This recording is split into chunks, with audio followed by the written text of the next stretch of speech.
Welcome back to Unbiased, your favorite source of unbiased news and legal analysis. Welcome back to Unbiased Politics. Today is Thursday, June 12th. Let's talk about some news. Before we do, though, I do have one favor to ask you. So a few times during the year, I ask you this one favor. Usually, when I put out a really informative episode, that's when I ask. But the favor is that you share this episode with at least one friend or family member. If you can share it with more people, great. Obviously, the more the better. But even if each of you just shared it with one person, it would make an enormously positive impact, not only on the show, but also on those that you love, because we need to get as many people as possible listening to unbiased, nonpartisan news sources so that we are all as informed as we can be. There's a lot going on across the country right now, and this is just one of those episodes that I'm going to give you a ton of information that you're not necessarily going to get anywhere else, let alone in under an hour. So please, either now or when you're done listening, I would really appreciate it if you shared today's episode with at least one friend or family member. Thank you, thank you, thank you. Starting with an LA update. So 2/3 of this episode is going to be about what's going on in LA. I would say 1/3 is just kind of a timeline and an update of what we've seen in the last week. And then the second third is going to be that Q&A. And then the last third, we'll talk about some other news that's totally non-immigration related. So starting with this LA update on Monday, I did give you a brief rundown of what we saw take place in LA last weekend, but my main focus in that episode was really on President Trump's deployment of the National Guard and the legalities of that. So today, I want to focus on the events that have taken place in LA over the course of the last week or so and tell you what's true and what's not, because I know there's a lot of conflicting information out there about the sequence of events, whether the violence started before the National Guard was deployed, et cetera, et cetera. So how I would like to do this is I'll give you sort of a timeline of what we have seen take place, and then we'll do a Q&A where I'll answer some of your more specific questions about ICE, the deportation efforts, the raids, all those things. So last Friday, ICE agents carried out a raid at a Home Depot and at a clothing manufacturing site, both near downtown LA. Reports say that at the Home Depot raid, the day laborers, the migrants that were there, started running. Someone started yelling ICE. They started running, and then the ICE agents started running after people in the parking lot. I mean, actually, just so that I'm totally clear on that, I do believe it was Homeland Security agents. I just don't want to give you any false information. But either way, law enforcement, immigration officials were running after them. Meanwhile, aerial footage taken by a local outlet in LA shows Homeland Security agents, specifically at a clothing manufacturing site, loading 2 white vans with people in handcuffs. There was a small crowd outside of that facility who unsuccessfully tried to stop the vans from driving away. One person was seen lying in the road at one point in the path of those cars trying to stop them.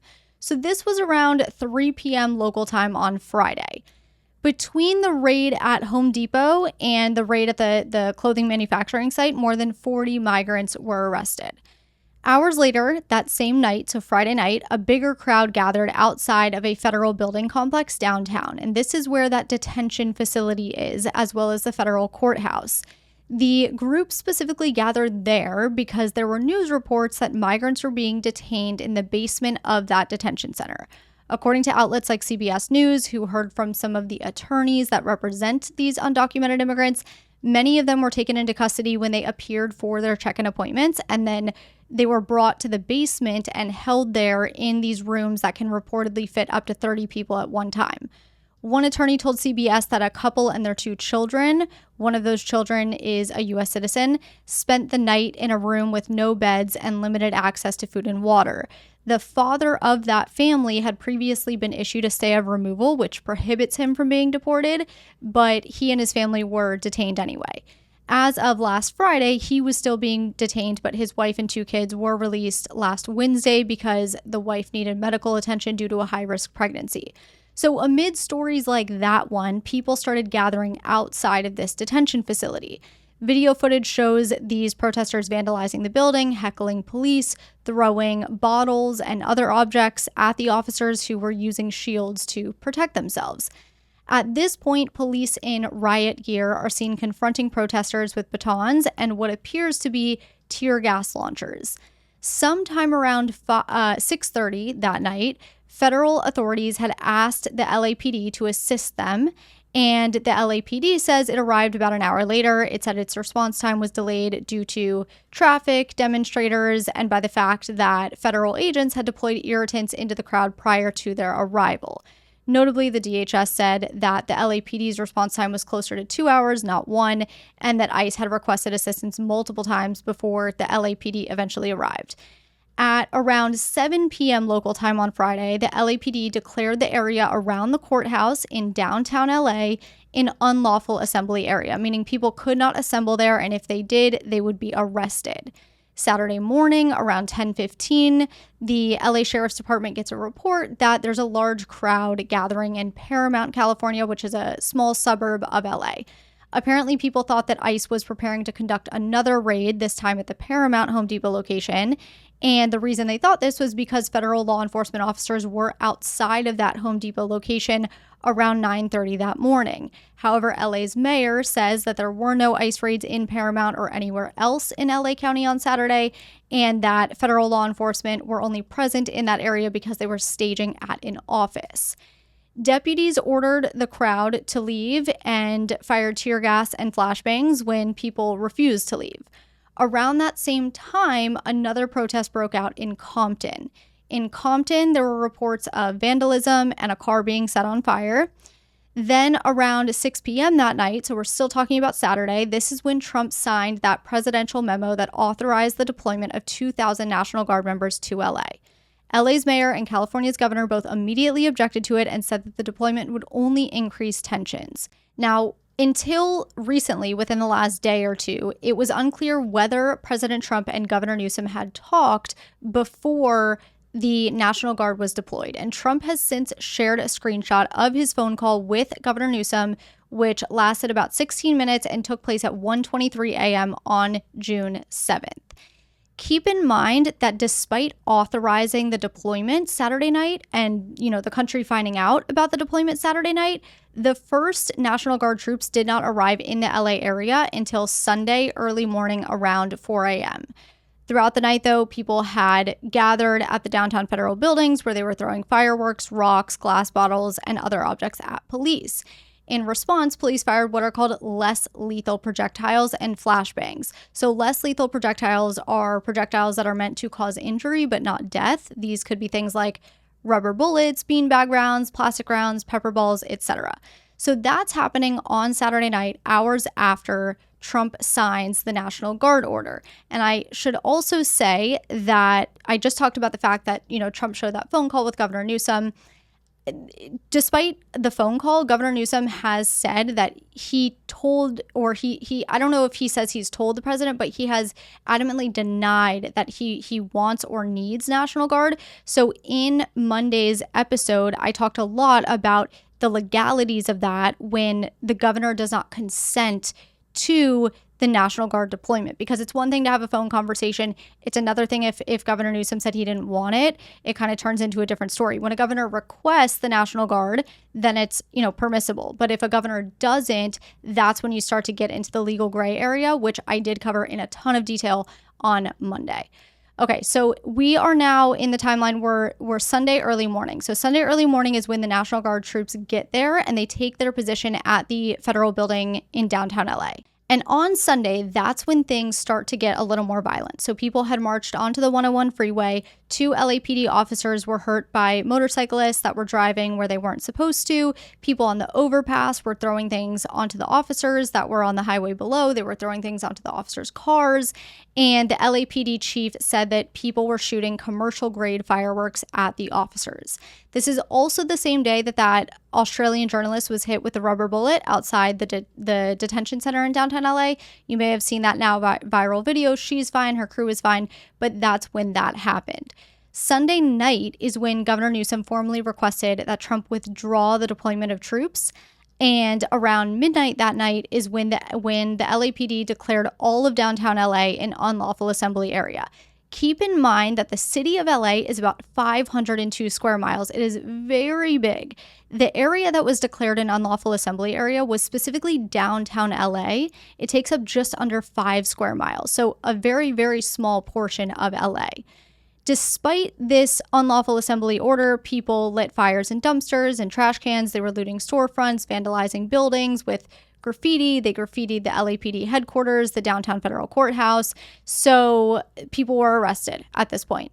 On Monday, the military confirmed that it was sending in 700 Marines and another 2,100 National Guard troops, though only the National Guard troops were on the ground as of today. The Marines were still undergoing training as of this morning, and it was not clear when they would actually be deployed or if they would actually be deployed on the ground.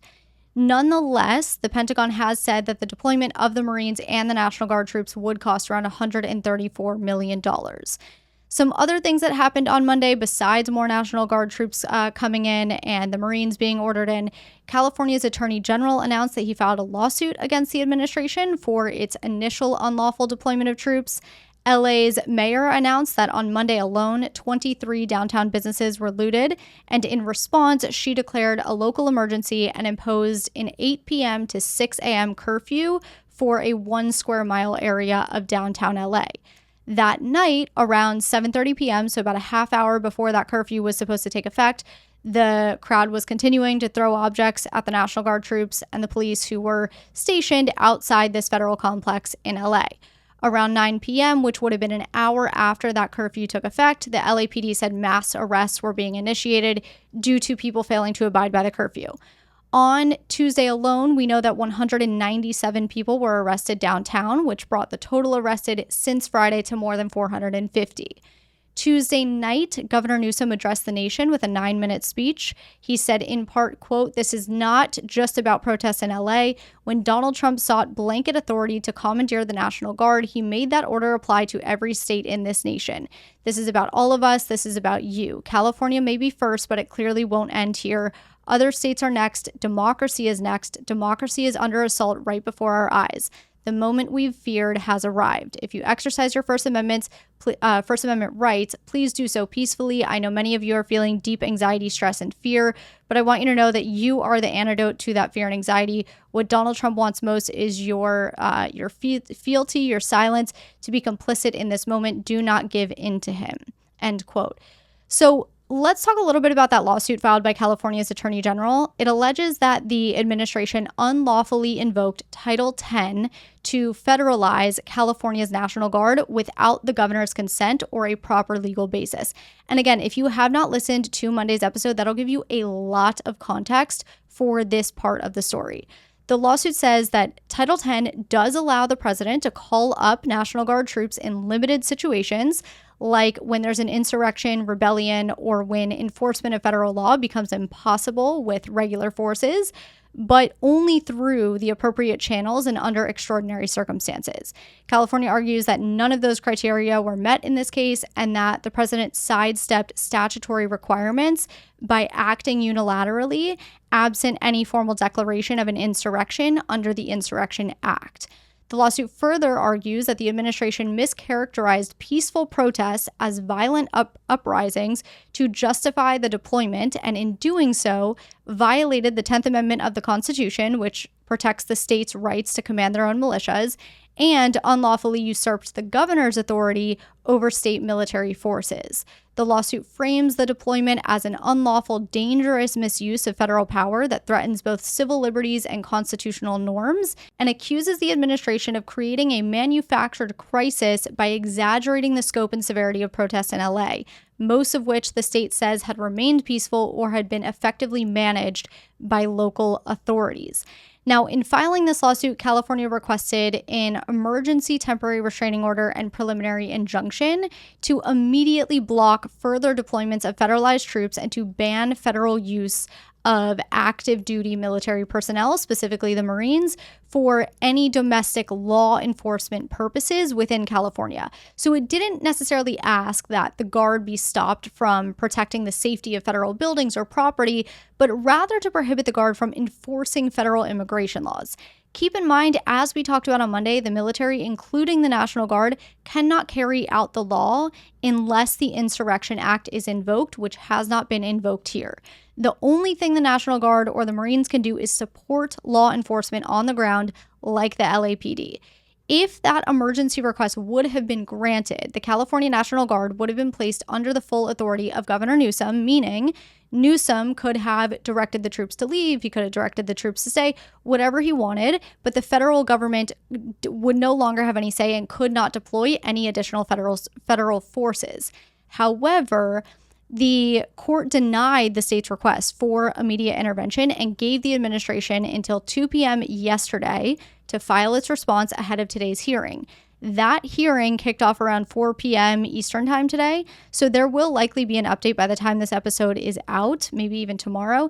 But as of right now, as of the time I'm recording, we do not have a decision from the judge. And then the last and final update I have for you is that today, while DHS Secretary Noem was holding a press conference in LA, Senator Alex Padilla of California interrupted her with questions and was taken out of the room by her security detail and handcuffed. So from the video that's available to us, you can see her and hear her talking, and then you can kind of hear someone else trying to talk above her, which is presumably Senator Padilla. It's hard to make out his initial words, but then you can hear him say, "I'm Senator Alex Padilla. I have questions for the secretary." And this is as he's getting pushed out of the room by security, and he's eventually handcuffed. After the press conference, Noem said, quote, "When I leave here, I'll find him and visit and find out what his concerns really were. I think everybody in America would agree that this wasn't appropriate, that if you wanted to have a civil discussion, especially as a leader, a public official, that you would reach out and try to have a conversation. For instance, I have left voicemails for Governor Newsom wanting to have a conversation. Has he returned them? No, he hasn't." End quote.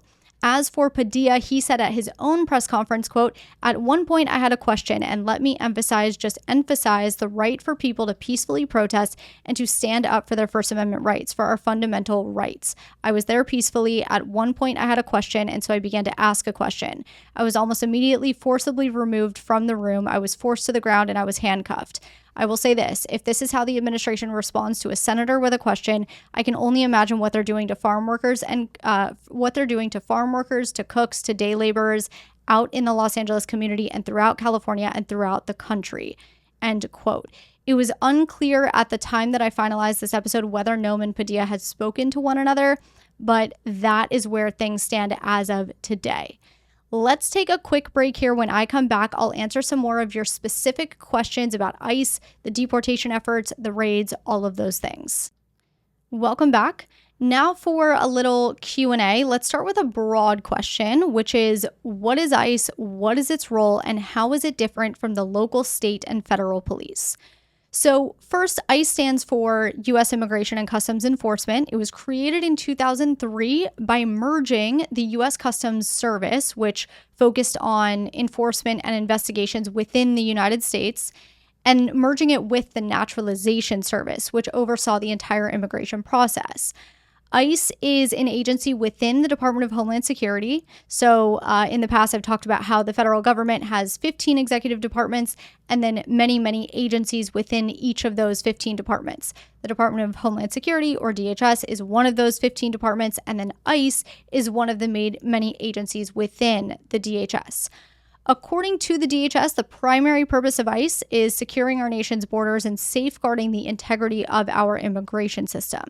Now, as far as how ICE differs from local, state, and federal police, ICE is specifically a federal immigration enforcement agency. So it cannot enforce local or state laws, and it cannot enforce all federal laws. It can only enforce federal immigration laws. State and local police generally cannot enforce federal laws. And the reason I say generally is because there are certain federal programs that grant exceptions. So as an example, if a state or local law enforcement agency joins the 287G program, they are now authorized under federal law to carry out immigration actions under specific circumstances. There are 3 models that ICE uses as part of this 287G program, and state and local law enforcement can choose which model they want to involve themselves with. The first model is the jail enforcement model. It allows officers to identify and process removable aliens, currently in their facilities who have pending or active criminal charges. The second model is the task force model, and this allows officers to enforce limited immigration authority when performing routine police duties like identifying an alien at a DUI checkpoint and then sharing that information directly with ICE. And then the third model, the Warrant Service Officer Program, allows ICE to train, certify, and authorize state and local officers to serve and execute administrative warrants on aliens that are currently in their custody. So how it works is this. The state or local agency wanting to join the 287G program will send a signed letter of interest to ICE and submit their desired program model in a letter of agreement. Currently, there are about 650 active 287G agreements across the United States, and of those, 514 have been issued since Trump took office in January. So to be clear about the difference, ICE has the authority to enforce federal immigration laws specifically. State and local police only have state and local jurisdiction, but they can assist in immigration enforcement if they are authorized to do so under federal law by joining a program like the one we just talked about. If they are not authorized under federal law to enforce immigration law, they cannot do so.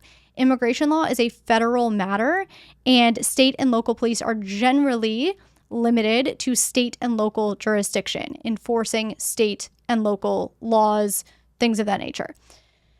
Next question. Is it true that migrants have been getting arrested at immigration check-ins and elementary school graduations? Immigration check-ins, yes. Elementary school graduations, no. So what we know about the immigration proceedings portion of this question is that ICE has been arresting people at immigration check-ins. Now, when someone enters the United States, they're detained and then they're released by ICE. And they have to attend these check-ins as a condition of their release. It's the way the government keeps track of the people that it lets into the country. And it's at those check-ins where people are getting arrested. Arrests are not happening at elementary school graduations, though. There are concerns that they could happen, so people living in those communities who are scared of the possibility are opting not to go to their children's ceremonies this graduation season, but there's been no record as of now of an immigration-related arrest at an elementary school graduation ceremony. It's true that there's been some school-related immigration enforcement actions, but nothing at any elementary school graduation. So back in April, 2 Homeland Security agents who claimed that they were not a part of ICE, but rather with Homeland Security, attempted to enter 2 LA schools. They were denied by school employees, but they were trying to enter to talk to some of the students there.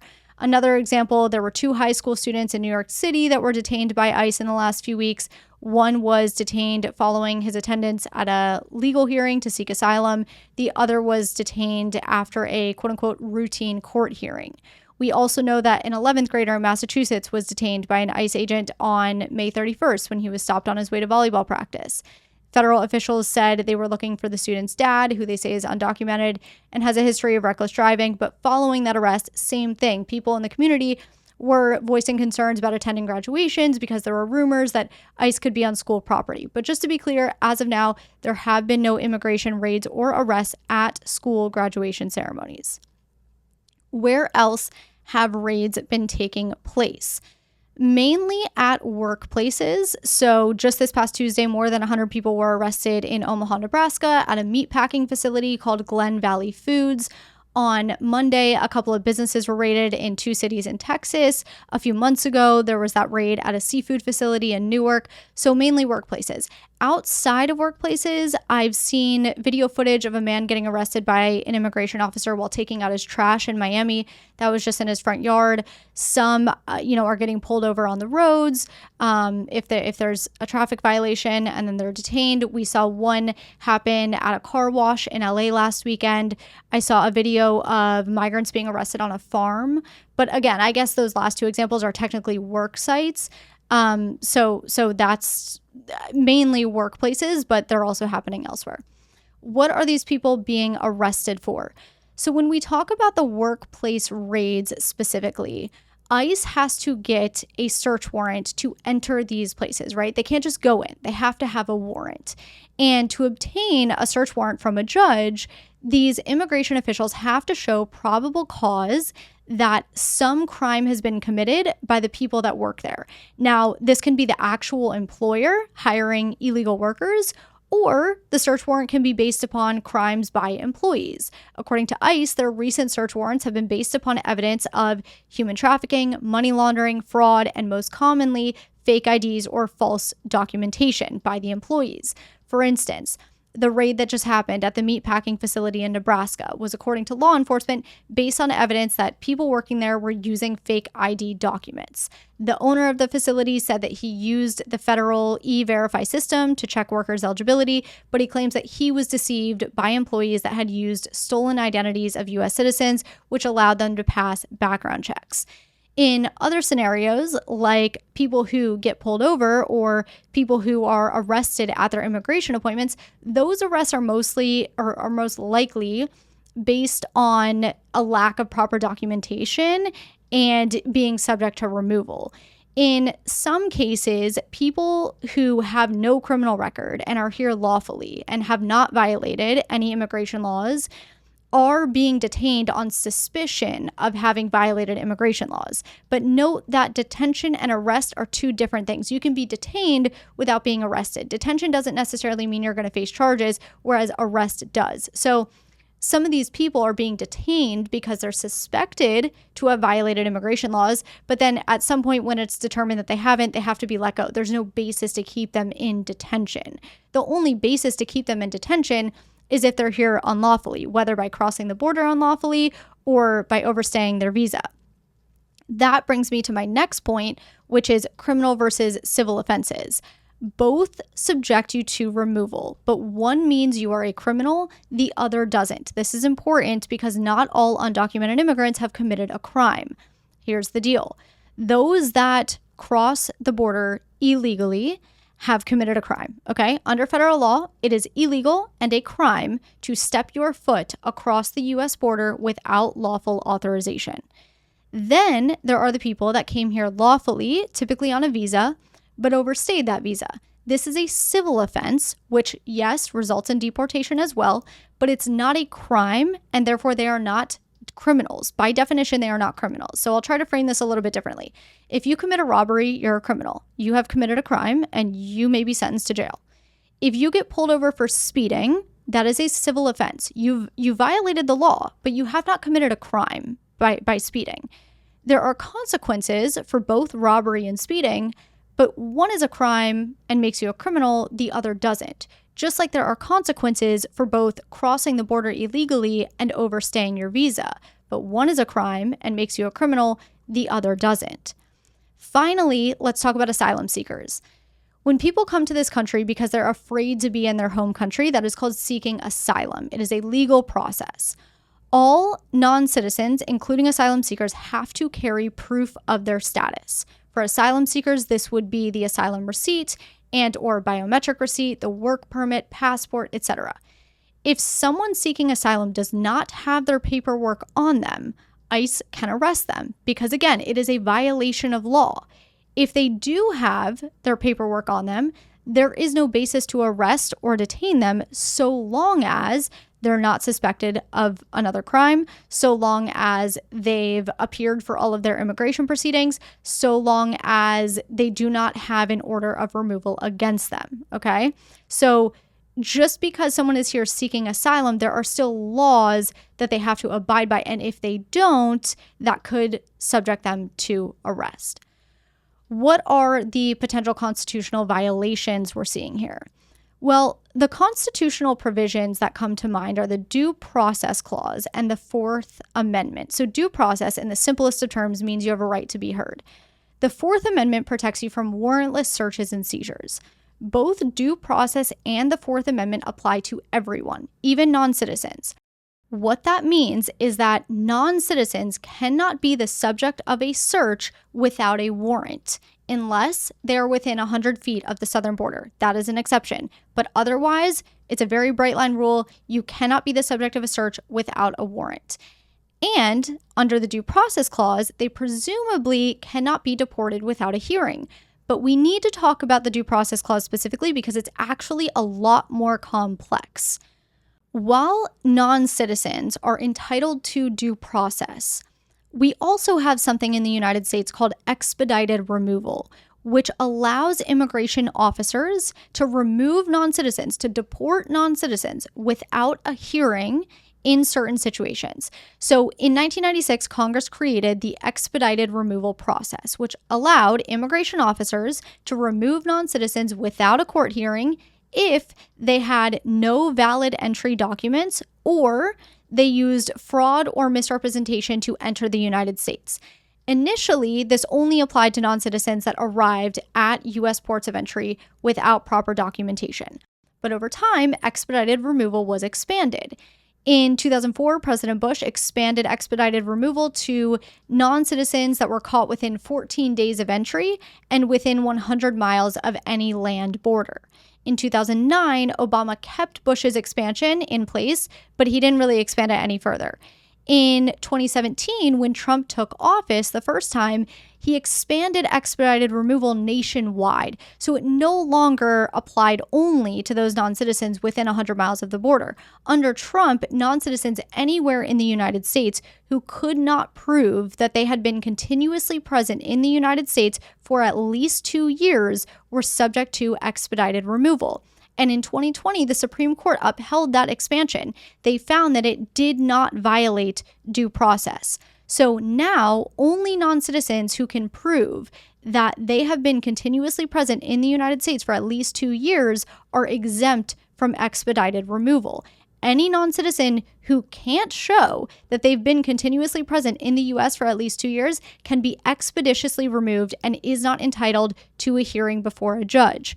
In addition to that, individuals can only challenge their expedited removal order if they are a lawful permanent resident or if they were already determined to be a refugee or granted asylum. But other than that, expedited removal leaves little to no options when it comes to challenges. So that's why I say that while non-citizens are technically afforded due process, it's a lot more complicated than that because of expedited removal. And on the topic of due process and expedited removal, I found a pretty interesting statistic from the ACLU, which was provided in 2014 while Obama was in office. And that statistic said that in 1995, 1,400 immigrants were subject to non-judicial removals, meaning they were deported without seeing a judge. That number represented 3% of total deportations. In 2012, there were 313,000 non-judicial removals. That number represented 75% of people deported. Per this article from the ACLU, as of 2014, only 25% of people facing deportation were receiving the chance to present their case before an immigration judge. Now, the article is a bit misleading in the way that it presents the information because remember, it wasn't until 1996 that the government enacted expedited removal. So you can't really compare 1995 numbers to anything after, 1996, 1997. With that said, numbers in 1997 and 1998 were a lot lower than what they are today. Non-judicial removals peaked in 2013, though last year they came close to breaking the record, and this year they may break the record. We just kind of have to see how it pans out. Let's take our second break here. When I come back, we still have a few more questions and answers to get to, and then we'll move on to some other news stories. Welcome back. Moving on to the next question. Is what Trump is doing any different than what Obama did? Well, there's a few things we could talk about here, right? We could talk about the similarities and differences in the deportation process, the raids, the arrests, and I'm sure there's more you could compare and contrast. But let's cover those three things. So I think the reason that this person asked about Obama specifically is because Obama deported about 3 million non-citizens from the United States over his 2 terms, which is more than any other president in American history. We'll see how that squares up with Trump's numbers at the end of his second term, but currently Obama holds that record. Now, Obama's deportation efforts were more structured, okay? So the Obama DHS basically set this tiered system of priority. And the first tier had top priority. The second tier obviously had second priority. And then the third tier was third priority. So in the first tier, the administration prioritized threats to national security, border security, and public safety. And this included individuals who were engaged in or suspected of terrorism, espionage, or national security threats. This also included those who participated in organized criminal gang activity, those apprehended at the border, and those convicted of a felony or those with outstanding warrants. The second tier dealt with those who had recently crossed the border illegally, those that had knowingly overstayed their visa, those that had committed a significant misdemeanor, or those that had obtained a visa, ID, or immigration benefit by fraud. And then the third tier dealt with all other immigration violators, which included people who re-entered the United States unlawfully after being removed or failed to abide by a final order of removal. Now, the reason that the DHS created this tiered structure is because of the limited resources available for enforcement. So the rationale that the administration cited to at the time was the fact that, they had a limited number of personnel, limited amount of detention space, and a limited number of removal assets. So ICE could only remove an estimated 400,000 undocumented immigrants each year at most. Because of that, the administration prioritized the more urgent threats. And that's why it's in that tiered structure, right? So the first tier was prioritized the most, then the second, then the third. In addition to this tiered structure, both sets of Obama-era memos emphasized that prosecutorial discretion had to be used in order to determine the appropriate level of enforcement against an individual. So officers actually had to take a look at things like an individual's ties and contributions to the community, whether that person's spouse is pregnant or nursing, whether the person is a veteran, a minor, an elderly individual, a victim of domestic violence, etc., etc. The Obama-era deportations were a bit more organized, as illustrated by that tiered structure that we just went over, as well as those prosecutorial discretion guidelines. By contrast, in Trump's first administration, as well as what we're seeing now, there's less structure. What do I mean by that? Well, when Trump first took office in 2017, he issued this executive order which led to DHS guidance that basically set out 7 categories of people that should be removed. The categories were not broken down by tiers, but rather given equal weight, right? Some of those categories included people that had been convicted of or charged with a crime, have abused any program related to the receipt of public benefits, those that are subject to a final order of removal but haven't complied, etc. It's just kind of basically one category of 7 things, and it says if any non-citizens have done any of these things, they are removable. When it comes to prosecutorial discretion during Trump's first administration, there were also no positive or negative factors set forth in the DHS guidance like we saw with Obama. So those factors like ties to the community, a pregnant spouse, etc., those were not explicitly noted. Trump's DHS instead said that prosecutorial discretion was to be made on a case-by-case basis, and also said that prosecutorial discretion was not to be exercised in a way that exempts or excludes a specified class or category of non-citizens from immigration enforcement actions. Most recently, on Trump's first day in office of this current term, he did away with prosecutorial discretion. So instead, everyone in removal proceedings is a priority.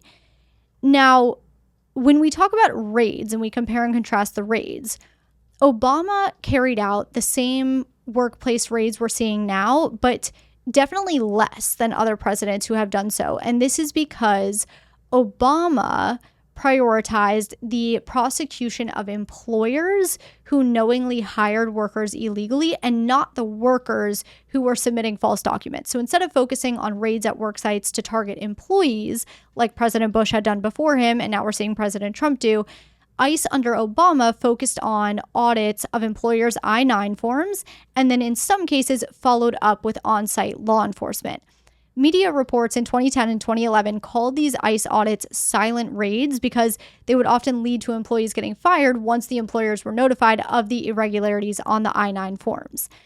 Despite Obama's change in approach, though, workers were still getting arrested during these raids. So it's not that the workplace raids stopped under Obama, but they were significantly decreased from the Bush era and definitely from what we're seeing now. So that's the compare and contrast when it comes to workplace raids. And then finally, we'll talk about the arrests of non-criminals. So first of all, let's note there's a difference between deportations and arrests. We're talking about arrests right now. In 2016, Obama's ICE arrested 110,000 immigrants, 16% of whom did not have a criminal record. In 2017, Trump's ICE arrested roughly 155,000 immigrants, 30% of whom did not have a criminal record. Right now, it's too early to tell how many people being arrested by ICE do and don't have criminal records. So that's why I think it's best to kind of look back in time until we have those updated numbers. Okay, next question. Can even non-criminal immigrants lawfully be arrested? Yes. ICE can legally arrest immigrants that do not have a criminal background so long as there is another reason to arrest them, such as them being in the country unlawfully. And this goes back to the question or the conversation about criminal offenses versus civil offenses. Remember, it's a crime to cross the border. It's not a crime to overstay a visa after coming in lawfully, but it is a civil offense, which you can be arrested for and deported for because you're still here without lawful authorization. So yes, non-criminal immigrants can lawfully be arrested if they are present in the United States without lawful authorization. Now, here's the other thing. ICE has the power to detain individuals who are suspected of violating immigration laws. So even if they haven't violated immigration laws, but ICE agents suspect that they have, they can be detained until it's proven that there's been no violation. So I just want to note that too. Next question. Do immigrant children have legal representation? Yes, but this issue is currently playing out in the courts. So here in the United States, citizens are entitled to representation, but non-citizens are not. Some aspects of the Constitution apply to everyone, regardless of citizenship status, like due process, but other aspects of the Constitution do not. Non-citizens are not entitled to representation. Non-citizen children are a different story, though, because of federal laws. So one example is the Trafficking Victims Protection Reauthorization Act of 2008. That law mandated that unaccompanied minors have legal counsel to protect them from mistreatment and exploitation. One of the biggest providers of legal aid services to unaccompanied migrant children is the Acacia Center for Justice. They have a contract with the government that allows them to provide these services through federal funding. But in March, the Trump administration terminated that contract. So without that money, they were at risk of losing the attorneys that work for the organization and provide the services, which in turn would have left unaccompanied migrant children without legal representation, unless, of course, those attorneys decided to do pro bono work and work for free. But given the fact that 26,000 children were at risk of losing their attorneys, it's not likely the attorneys would even be able to represent all of them, even if they did agree to do pro bono work. So the Acacia Center sued the administration in April, and a federal judge told the administration that it had to restore the funds. That case is still playing out, but the way it currently stands, yes, unaccompanied minors are entitled to legal aid through entities like the Acacia Center. Okay, so that concludes the Q&A. I hope that gives you a lot more clarity on the situation, and I hope you learned at least one new thing. Let's switch gears a little bit and talk about some non-immigration news from this week. Earlier this week, HHS Secretary RFK Jr. removed all 17 members on the Advisory Committee on Immunization Practices, or the ACIP. He subsequently announced 8 new members. So let's talk about what the ACIP is for a second. It's an independent agency that advises the CDC on how vaccines should be used in the United States. So who should receive available vaccines? When should vaccines be given? What are some special circumstances that could affect vaccine scheduling? What are safety concerns? Things like that. This independent agency is composed of scientists and experts in the field, like vaccine and infectious disease experts who evaluate vaccine data and develop recommendations on topics like vaccine scheduling. Members of the committee are appointed to the ACIP by the HHS secretary and typically serve a 4-year term.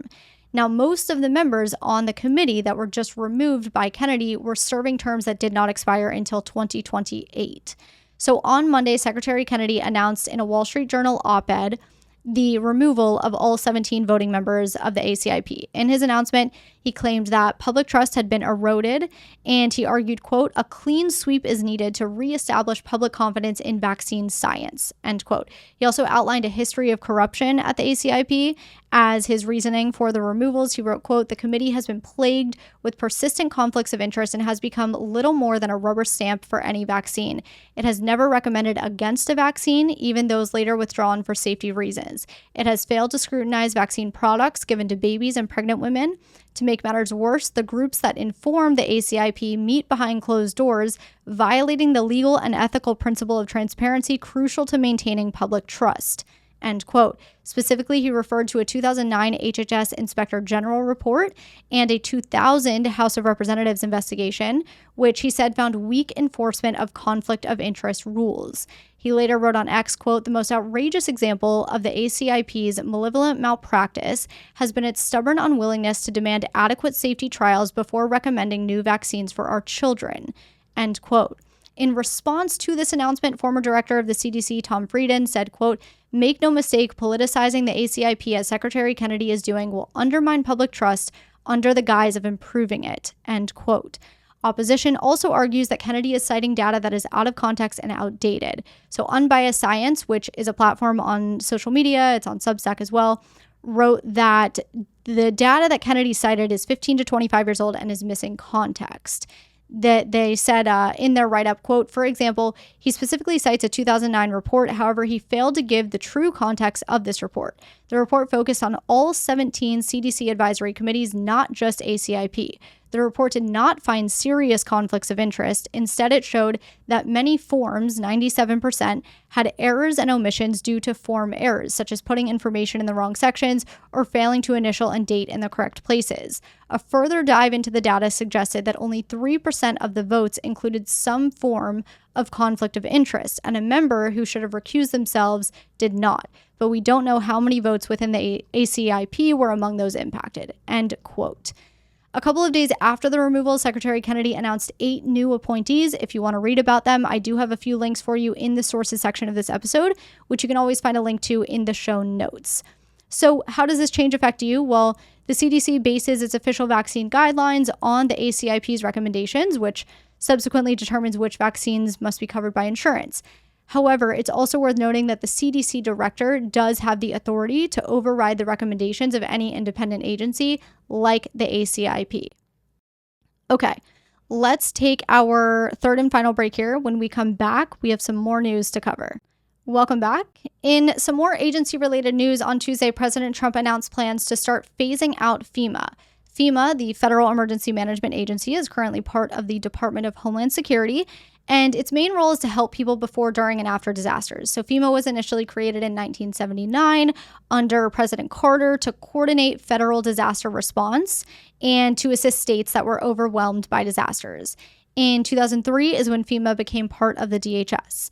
Now, before FEMA's creation, the government would step in and help with disasters, typically by relying on congressional acts. There wasn't a centralized agency to oversee response and recovery efforts. In the 50s is when the government started to shift towards federal coordination, but before that, Congress would just pass laws in response to different disasters across the country. Whenever a disaster would happen, it would pass a law. Back in January, though, Trump signed an executive order which was intended to evaluate the effectiveness of FEMA. The executive order established a council with a maximum of 20 members, co-chaired by the DHS Secretary and Defense Secretary. And per that order, the council was to look into FEMA's operations and assess whether FEMA is capable of impartiality when addressing disasters that occur in the United States. And then subsequently, the council was to advise the president on any recommended changes to FEMA to best serve the national interest. The exact details of the administration's plans to phase out FEMA are unclear. However, Trump did suggest that if FEMA were eliminated, the states would be mainly responsible for disaster relief, and that federal disaster relief would be provided to states more directly. This approach appears to be similar to the pre-FEMA days. Trump also noted that the phase-out would start after this upcoming hurricane season, which runs until November 30th. And in talking to reporters in the Oval Office, he said, quote, "We want to wean off of FEMA and we want to bring it down to the state level. A governor should be able to handle it. And frankly, if they can't handle it, the aftermath, then maybe they shouldn't be governor." End quote. Trump went on to say, quote, it's extremely expensive. And again, when you have a tornado or a hurricane or you have a problem of any kind in a state, that's what you have governors for. They're supposed to fix those problems. End quote. It's important to keep in mind that under federal law, Trump cannot unilaterally eliminate FEMA. Dismantling it would require Congress to either pass a law or reinstate what's called the Presidential Reorganization Act, which would allow the president to propose a plan to reorganize or eliminate the federal agency. Either way, dismantling would require an act from Congress. It is not something the president can do himself. And if FEMA were eventually eliminated, the appropriated disaster relief funding would presumably go directly to the states, but it would all depend on what Congress decides to do with it, because Congress has the ultimate say over spending. They have the power of the purse. Okay, moving on to the next story. President Trump announced that his administration will restore the names of several U.S. Army bases that originally honored Confederate generals. This decision reverses a renaming process mandated by Congress and completed under President Biden, which aimed to strip military installations of Confederate symbolism. Notably, rather than reinstating the Confederate names as they existed before, Trump's new strategy gives the bases the same name, but honoring different U.S. military service members who share the same name as the Confederate figures. So I'll give you some examples. Fort Gordon in Georgia was once named after Confederate General John B. Gordon. It was renamed Fort Eisenhower, but it will now honor Master Sergeant Gary I. Gordon. He was a Medal of Honor recipient from the Battle of Mogadishu. Fort A.P. Hill in Virginia was renamed Fort Walker under Biden. It will now commemorate 3 Black Union soldiers who received the Medal of Honor during the Civil War. Those were Lieutenant Colonel Edward Hill, First Sergeant Robert A. Pinn, and Private Bruce Anderson. Fort Hood, renamed Fort Cavazos in 2023, will instead recognize World War I veteran Colonel Robert B. Hood. Similarly, Fort Lee will now honor Spanish-American war hero Private Fitz Lee. Fort Pickett will now honor World War II hero Vernon W. Pickett. Fort Polk will now commemorate General James H. Polk, a World War II officer. And Fort Rucker will now bear the name of World War I aviator Captain Edward W. Rucker. So same names as they had before they were changed, just honoring different people. Trump had already made similar changes earlier this year by restoring the names of Fort Bragg and Fort Benning, though both are now linked to non-Confederate soldiers who, again, share those same names. To give you a bit of recent history here, when Congress passed the National Defense Authorization Act in 2021, it included a provision to rename military bases bearing the names of Confederate officers, meaning it wanted to change them from the Confederate officers' names to other names. Trump had vetoed the bill at the time, objecting to a few things in the bill, but one of those things he objected to was the renaming clause. Despite Trump's veto, Congress overrode the veto, and that was actually the only veto override of Trump's presidency, and it happened just a few weeks before he left office. So the passage of that law led to the formation of the Naming Commission, which spent more than a year evaluating these base names and proposing replacements. By 2023, the Biden administration had enacted the commission's recommendations, resulting in widespread changes to 10 military installations. The Trump administration says the redesignations are in line with laws that prevent the Pentagon from naming bases after Confederate leaders or battles, but critics disagree, arguing that the whole purpose of the new rule was to remove Confederate symbolism.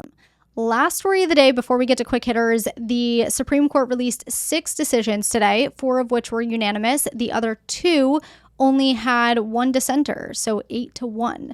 The court is finishing up its current term in the next few weeks, so we should start to see some more of the controversial decisions get released soon. They always save those for last. Today was actually a relatively low-key day, though, at the court. It seems they're getting out all the unanimous decisions, and then, they'll start getting a bit more controversial as we go. I'm only going to cover 2 of the court's decisions today because I don't want to bore you too much. The other cases were just boring procedural cases. There was a tax law case in there. This episode's already long enough. I don't need you falling asleep on me in the last 5 minutes. So the first case we'll talk about is Martin versus U.S. This was unanimous. And to keep it short, FBI agents raided a home in 2017 outside of Atlanta. The intention was to raid, they were executing a search warrant at an address where they believed that suspected gang members were hiding out. Turns out they had the wrong house. But before they found out it was the wrong house, the FBI agents detonated a flashbang grenade. They pulled a man from the closet where he was hiding and handcuffed him, and then they held the man's partner at gunpoint. After seeing the mail with the home address on it, an officer realized that, they had gone to the wrong address. So the men filed this lawsuit against the government, and normally you cannot sue the federal government for its mistakes because it has immunity.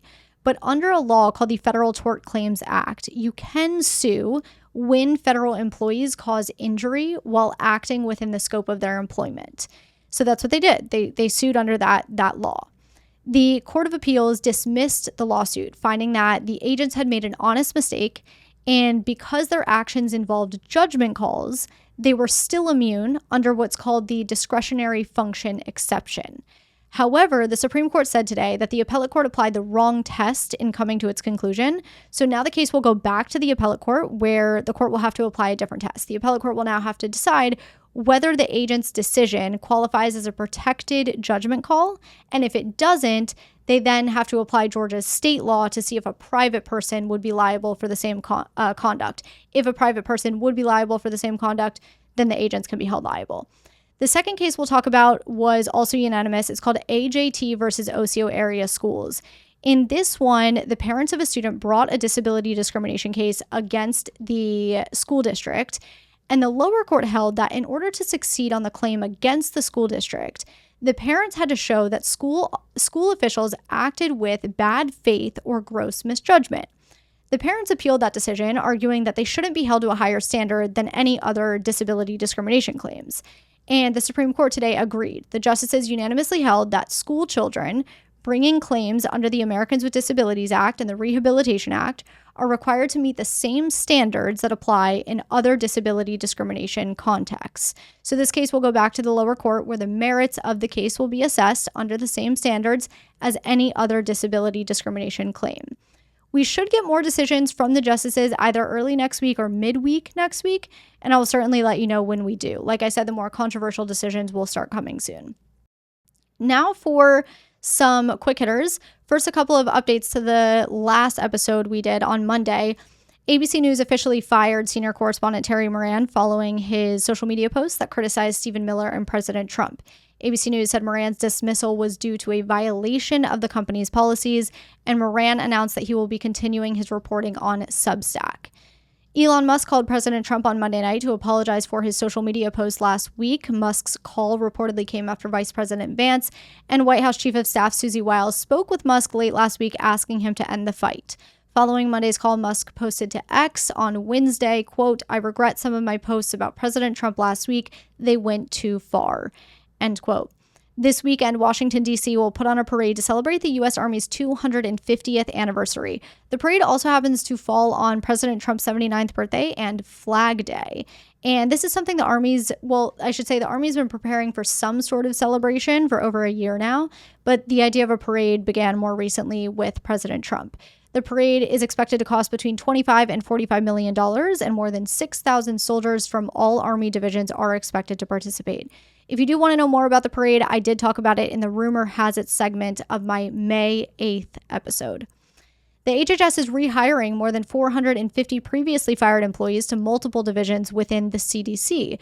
Secretary Kennedy told CBS News in April that this was always part of the plan. He said personnel that should not have been cut were cut, and we're reinstating them, and that was always part of the plan. He said, at DOJ, we talked about this from the beginning. We're going to do 80% cuts, but 20% of those are going to have to be reinstated because we'll make mistakes. End quote. So the National Center for HIV, Hepatitis, STD, and Tuberculosis Prevention will see the most employees return, 214 employees, while the National Center for Environmental Health will see 158 employees return. The immediate office of the director will see 71 employees return, and the Global Health Center will see 24 employees return. Effective yesterday, the Trump administration is now requiring everyone who applies for permanent residency to submit a medical examination form. Pending applications without an accompanying medical exam form will be denied. So to give some context, as of December of last year, all people seeking permanent residency in the United States have to undergo a medical exam by a civil surgeon and submit their vaccination record. But until now, only certain people who could be inadmissible on medical grounds were required to file this medical exam form. Now, all people who apply for permanent residency will have to. And lastly, the House agreed to President Trump's rescissions proposal today, sending it to the Senate. If passed by the Senate, it would cut $9.4 billion in federal spending, mostly for foreign aid and public radio. If you want more on that rescissions package, tune into last Thursday's episode. That's my June 5th episode. That is what I have for you today. Thank you so much for being here, as always. And I do have a new newsletter going out tomorrow morning which covers the top headlines in not just politics, but also business, pop culture, health, and international news. So definitely make sure you are signed up for that if you're not already. I always have the sign up link in the show notes, so it's really easy to find. Have a great weekend, and I will talk to you on Monday.